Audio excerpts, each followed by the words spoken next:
ഇത്രയും വലിയൊരു തുറമുഖം കേരളത്തിൽ നിർമ്മിച്ചിരുന്നുവെന്ന് ഗുജറാത്തുകാർ അറിഞ്ഞാൽ ഗുജറാത്തുകാർക്ക് ദേഷ്യം വരുമെന്ന് പ്രധാനമന്ത്രി നല്ല രസമായിട്ട് പറഞ്ഞു. എനിക്കിന്ന് പ്രധാനമന്ത്രിയുടെ പ്രസംഗം എനിക്ക് മൊത്തത്തിൽ ഇഷ്ടപ്പെടുകയുണ്ടായത്. അദ്ദേഹം വളരെ പ്ലസൻ്റ് ആയിരുന്നു. അദ്ദേഹത്തിൻ്റെ പരിഭാഷയൊക്കെ തെറ്റിപ്പോൾ പോലും വളരെ ചിരിച്ചാണ് അദ്ദേഹം സംസാരിച്ചത്. അപ്പോൾ അദ്ദേഹം തമാശ പറഞ്ഞു.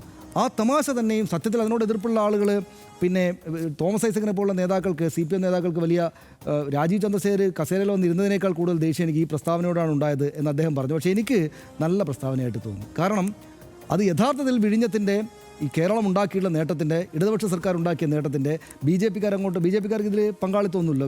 ഇടതുപക്ഷ സർക്കാരും അദ്ദേഹം ഇന്ത്യ അലയൻസ് എന്നൊക്കെ വിളിക്കുന്ന ഈ ടീമുകളുടെ നേട്ടത്തിൻ്റെ വലുപ്പത്തെയാണ് കാണിക്കുന്നത്. അതായത് ഗുജറാത്തിൽ അദ്ദേഹം ദശാബ്ദങ്ങളോളം ഭരിച്ച ഗുജറാത്തിൽ, അല്ലെങ്കിൽ തന്നെയും വേറെ വ്യവസായത്തിൻ്റെയും വികസനത്തിൻ്റെയും ഒക്കെ കണക്കുകൾ ഒരുപാട് പറയുന്ന ഗുജറാത്തിൽ ഉള്ളതിനേക്കാൾ വലിയ തുറമുഖം ഇതാ കേരളത്തിൽ വന്നിരിക്കുന്നു എന്ന് പ്രധാനമന്ത്രി തന്നെയും ഉദ്ഘാടന വേദിയിൽ വെച്ച് പറഞ്ഞ ഗൗതം അദാനി എന്ന് പറയുന്ന രാജ്യത്തെ ഏറ്റവും വലിയ ബിസിനസ്സുകാർ, ഇത്തരം സംഗതികൾ ഉണ്ടാക്കുന്ന ഒരാൾക്ക് ഏറ്റവും പ്രധാനപ്പെട്ടൊരു തുറമുഖം ഉണ്ടാക്കാൻ പറ്റിയത് കേരളത്തിലാണ് എന്ന അഭിനന്ദന വാചകമായിട്ടാണ് അതിനെ എടുക്കേണ്ടത് എന്നാണ് എനിക്ക് തോന്നുന്ന. ഒറ്റ കാര്യം കൂടി ഞാൻ പറഞ്ഞു നിർത്താം ഹർഷൻ. അതായത് ഒരു കമ്മ്യൂണിസ്റ്റ് സർക്കാർ ഇപ്പോഴിതാ അദാനിയെ കൊണ്ടുവന്നിരിക്കുന്നു എന്നൊരു പരിഹാസം കൂടി അദ്ദേഹം മുന്നോട്ടേക്ക് വെച്ചു. അതും സത്യത്തിൽ ഇടതുപക്ഷക്കാരൊക്കെ വളരെ സന്തോഷത്തോടെ സ്വീകരിക്കേണ്ട ഒരു പ്രസ്താവനയാണ്. കാരണം കമ്മ്യൂണിസ്റ്റ് സർക്കാർ ഇവിടെ വികസനം നടപ്പാക്കാൻ അവരുടെ രാഷ്ട്രീയ ശത്രുക്കളെന്ന് മറ്റുള്ളവർ കണക്കാക്കുന്ന മുതലാളിമാരോട് പോലും കൂട്ടുചേരും എന്ന സൂചന തെരഞ്ഞെടുപ്പിലേക്കൊക്കെ പോകുന്നൊരു കാലത്ത് കേരളം പോലൊരു മിഡിൽ ക്ലാസ്സിന് വലിയ ആധിപത്യമുള്ളൊരു സംസ്ഥാനത്ത് നല്ല സന്തോഷകരമായിട്ടാണ് യഥാർത്ഥ ഇടതുപക്ഷ സർക്കാർ എടുക്കേണ്ടത്. അപ്പോൾ